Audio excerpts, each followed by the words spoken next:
Wife kicked out after having white triplets. 10 years later came a shocking surprise. Amara and Tund had once been the image of happiness. Their love was the kind sung about under moonlit skies, in a quiet village where dusty paths wound through humble homes and laughter floated on the breeze. They were inseparable. Tund always found ways to surprise her, a wildflower tucked behind her ear, a hand-carved trinket shaped from the heartwood of a tree. Amara adored him with every fiber of her being. When she found out she was pregnant, she wept tears of joy against his chest. Tund lifted her in the air, spinning her around like the world belonged to them alone. Their love felt unbreakable, unshakable. But fate had other plans.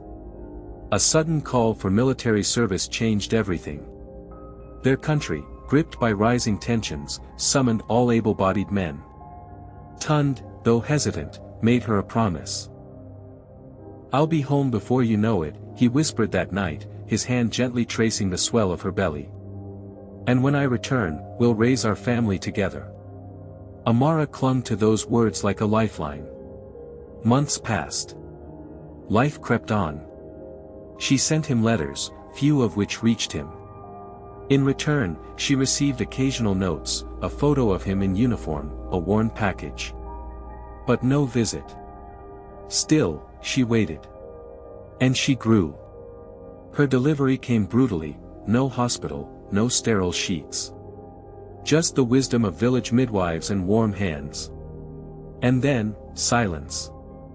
3 baby boys. But not what anyone expected. Their skin was ivory pale, their hair a golden blonde, and when their eyes opened, they gleamed a piercing blue. Amara's heart swelled with both wonder and dread. She loved them instantly, fiercely. But she knew what people would think. Whispers began that same night. Murmurs behind calloused hands. Glances at the market. Still, Amara held her head high. She knew the truth. She had never strayed. Tund would understand. He had to. For 4 years, she raised the boys, Elijah, Daniel, and Noah, alone. Shielded them from insults, side eyes, and sneers. She worked tirelessly, cleaning homes, mending clothes, fetching water, every coin spent on her sons. At night, she told them stories about their brave father. "Your father is a good man," she whispered. "He will see you. He will know you're his sons." But even she couldn't silence the growing fear inside her. Then, one scorching afternoon, word spread through the village like wildfire: Tund was back. Her heart raced. She cleaned the boys, brushed their soft hair, and dressed them in their best clothes. She wore a simple white dress she had saved for this moment. They stood outside their small home, waiting.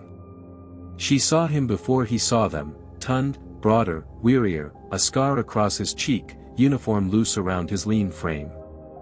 Then their eyes met.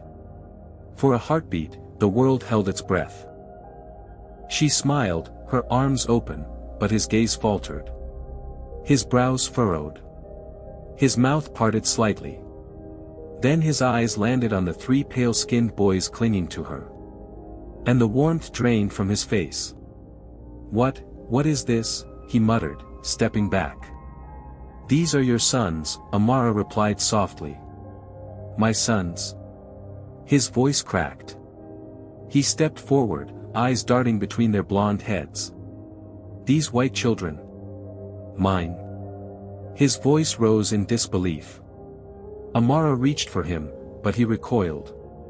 "You think I'm a fool?" he shouted. "While I fought for my country, you." "No." Amara cried, tears spilling. "Tund, I swear, I never. I would never."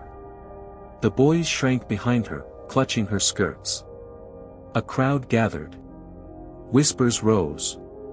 "You humiliate me." Tund growled. "You shame me in front of everyone." "Please," she begged. "There's an explanation." He cut her off. "You think I'll raise bastards that aren't mine? Get out. Take them and leave." Gasps rippled through the crowd. Amara dropped to her knees, holding her children close, shielding them. "Please, Tund," she sobbed. "For the sake of what we had." But he turned away. And the villagers, those who once celebrated their love, now stood silent in judgment. The village elder appeared, stern and grey. "You must leave, Amara," he said, his voice final. Before nightfall.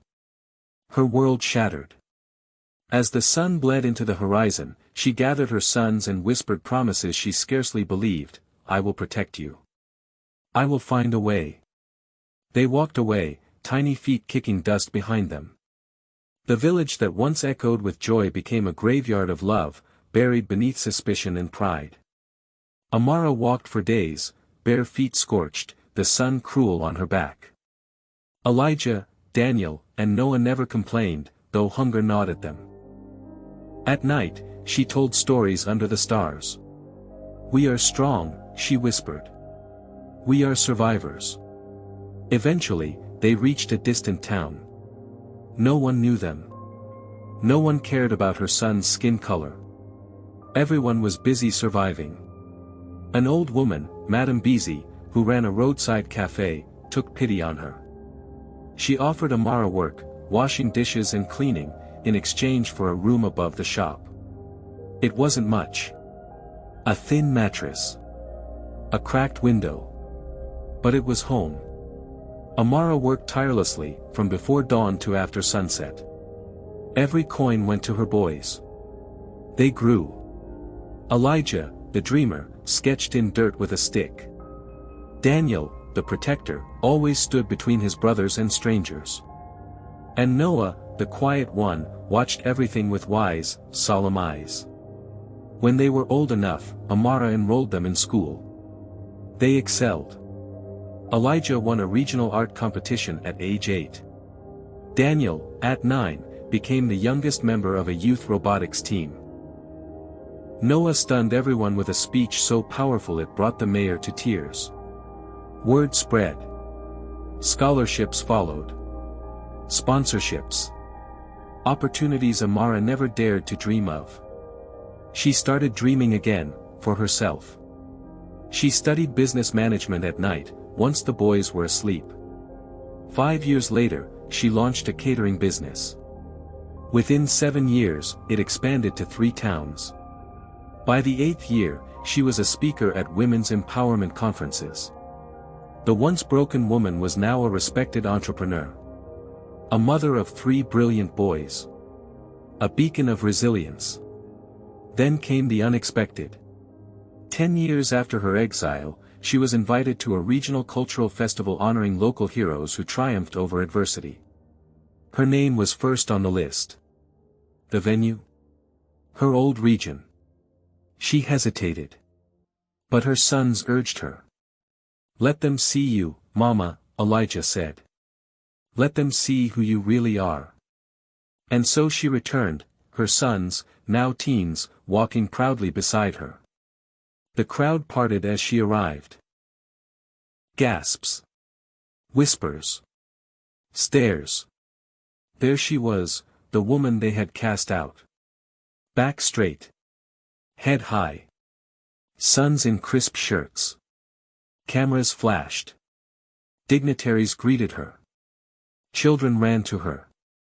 But the biggest shock was yet to come. In the crowd stood Tund. Older. Worn. Hunched. His eyes widened as he saw her. He stumbled forward. "Amara," he croaked. She met him with calm. I was wrong," he stammered. "I didn't know. I didn't ask." "You didn't even ask," she said quietly. "You judged. You humiliated. You abandoned." Tears welled in his eyes. "I lost everything," he whispered. "After you left, the village turned on me. When they learned the truth." Amara's eyes narrowed. "What truth?" He swallowed. "My grandfather, he was mixed race. Pale skin. Blonde hair. I forgot. I never thought, he trailed off, broken. It was true. Elders later confirmed it. Tun's grandfather had been half European. The boys, his sons, had always carried his blood. But it was too late. Amara looked at him for a long time. Then, gently. I forgive you. But forgiveness doesn't mean return. Tun collapsed, weeping. She turned away, her sons gathering around her. Elijah was sketching the moment. Daniel was recording it. Noah, solemn as always, walked beside her, his hand brushing hers, a silent vow that they would never be broken again. That night, under a sky ablaze with fireworks, Amara stood proud, her name chanted by hundreds. Her past no longer defined her. Her future was hers alone. And the woman once thrown away in shame. She stood as a queen in her own right. The return of grace.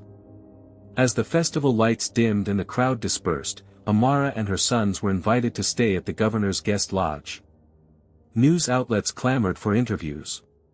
Headlines read: The woman they rejected, Amara's rise from disgrace to glory. Mother of 3 white sons returns to village that banished her, now a national hero. But not everyone was celebrating. Tund remained behind after their encounter, his soul burdened with regret, his pride broken. The village chief, now older and more feeble, summoned him.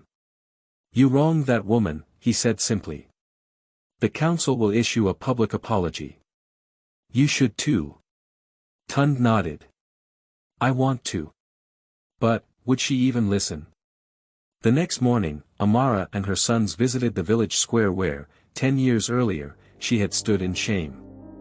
Now, a platform had been erected with a plaque bearing her name and the inscription: To the woman who rose above betrayal and built an empire of love. Tears welled in her eyes. Not of pain, but of triumph. As she stood silently, Tund emerged from the crowd again, this time not alone. He brought his aging mother, his sisters, and even the village elders. All stood before her. One by one, they knelt. The village chief spoke first. We judged you. We wronged you. On behalf of this village, we ask for your forgiveness. Gasps filled the air. Such public apologies were rare. Tun stepped forward last. His voice was barely above a whisper.